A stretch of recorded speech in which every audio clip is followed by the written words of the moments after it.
Baarakallah geemanni keenya kun akkatti bareedee bunni ta'ee haala gaariidhaan ba'ee jira. Diibsiidhaa fi diibsi tamrii fi simsim kan jedhamutti naqee jira. Maashaallah jedha kana fakkaata kun akkatti hojjettu keessisaa osoo ijiinaa hin godhatin nama fakkeenyaaf tokko si cabsee sin argisiisa. Haala keessisaa waan fakkaatu jechaadha. Keessisaa liixii ijiinaa waan jedhamu tokko of keessaa hin qabu. Kashkasha ka jedhe akkuma buskuutiitti jira jechaadha. Keessisaa duwwaa dhala argitanii akkasitti dalaguu qabdu geemaati. Akkasigaa koomantii laayik taasisaa.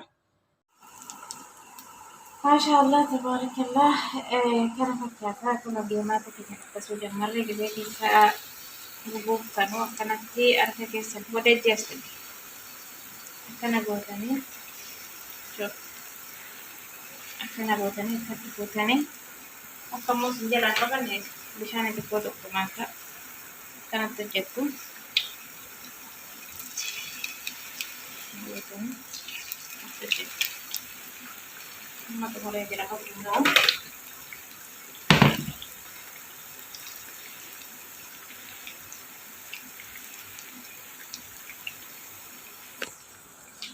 Kana fakkaataa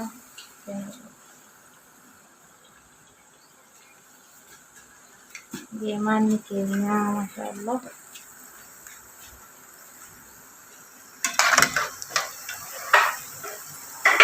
Saalona እንትን ነው የሰራሁት ኩፋችን ነው እሺ ሰሪት በምን ይሰራል ኮንፎን ኮዛለ ውሃው ብቻ ይሄዳል ይሄ ቅመምስ akkasii kana fakkaataa kun geemaata keenya akkatti xabbasaa jirra. Ijiina isaa kun argitanii ijiina isaa maashaallah sirriitti ta'ee jira argitanii jira. Akkatti kana fakkaataa hin qal'atu siniin jedhee jira. Wal harkisa akkatti yoo akkatti ta'e malee bishaan taasisaan sun geemaatii sirrii hin ta'u. Amma akkatti taasisaa.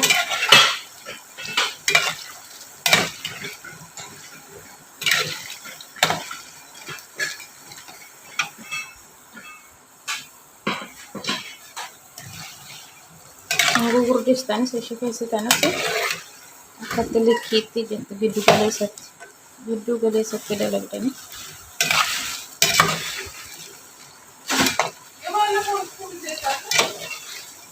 alayyoom turee zartaachuun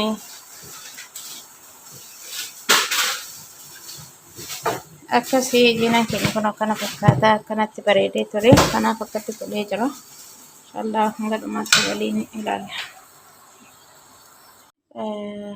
Ijiinaa keenya kun liitii akka bukeessa ilaala. Akkamitti akka bukeessitanu sirriitti hin qal'iftanu. Yoo sirriitti qal'iftanii bishaan taasiftanii bishaan ta'ee karaa karaa yaa'a. Maal gootu kun ola gidduma galeessatti rukuttu sirriitti. Rukuttanii amma laarkuun koottuu bukaa'uu jalqabe deebi'ee jechaadha argitanii. Anamma sirriitti rukutee hin jiran wal harkisa argitanii miti geemaatiin liixiin isaa bishaan ta'e taanaan sinirkaa garagaraa yaa'ee yaanii du'eeraa siniif hin ta'u akka giinkoo siniif hin ta'u sinirkaa garagaraa yaa'aa jechaan.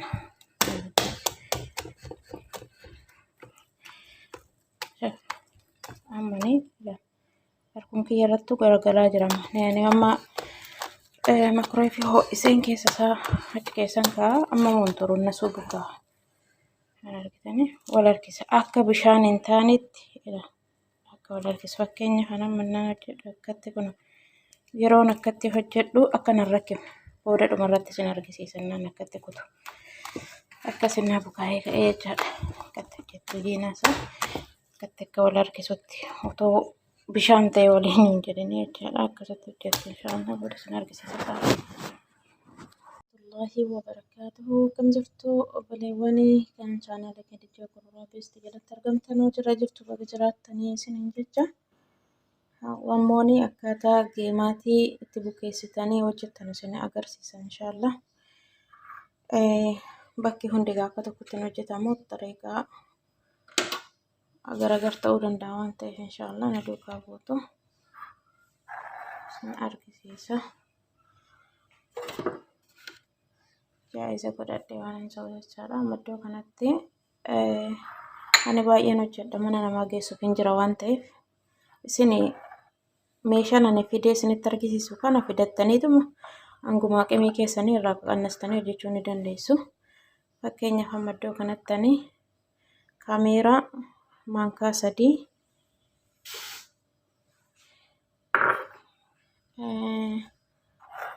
asitti immoo sukkaara maankaa 8 walumatti naqaa. Iddoo kanatti immoo soogidda maankaa 1 asitti immoo heel maankaa 3 heeliin baay'ee urgeessa walumatti naqaa. Iddoo kanatti immoo zaafaraan bishaan ho'iseetti naqeen akka inni diimatu taasise jira jechaadha. Zaafaraan akkanatti itti naqxanu maaliif zaafaraan inni mataa isaatiin shifaa qaba waan ta'eef hin xallattu.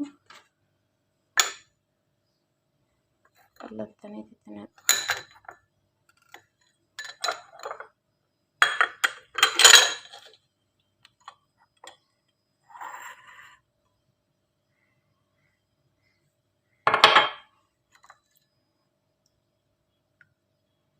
Kanatti xallattanii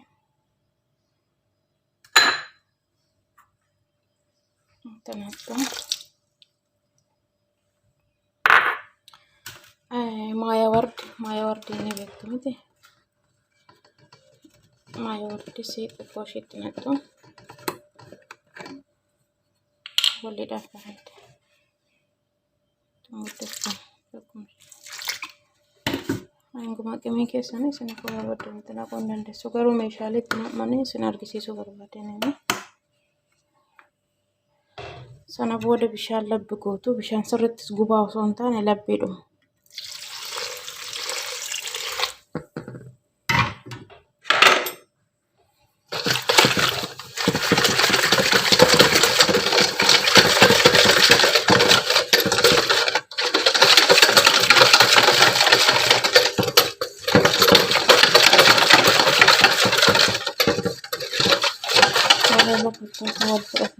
La camera satu ini katanya kurang warna coklat.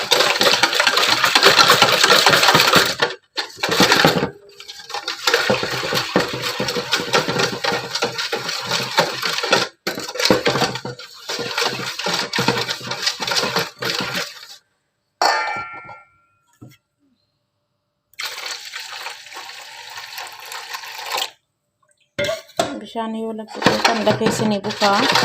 Yoo tarii dafee isinii bukaa baattan akka gootan ariifattanii kan dalaguu feetan firoonni ho'isaa ka'aati. Yeroo inni ho'ee jire dhaamsaa ka'aati. Yeroo inni dhaame keessa kaa'aa akka ho'a sanaan dafee isinii bukaa. Akkasii amma daakuu immoo akkamitti hangaanii mana nama waliin geessuuf baay'een hojjedha. Isin ranqa kannastu garuu meeshaalee dhufe kana isin argisiisu. Asitti daakuu taheerraa qimtineen daakuu lakkoofsa 2 jechaadha. Tokkoon itti naqa sahaanii kana tokko. Asitti immoo raqima waahid lakkoofsa 1 3 itti naqa.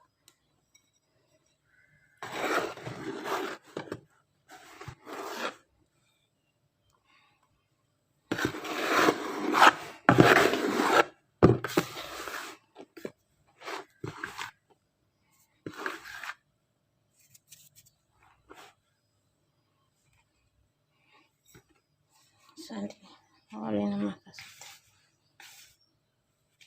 maaliif baay'ee hojjechuufani maashaallah mana keenya mana namaa ni geggeessani faxarsiisadha. Rabbi irraa jaalata akkasii sana booda akkatti jara waliin makee eegale itti naqaa jechaadha. Daakuu asumatti naqee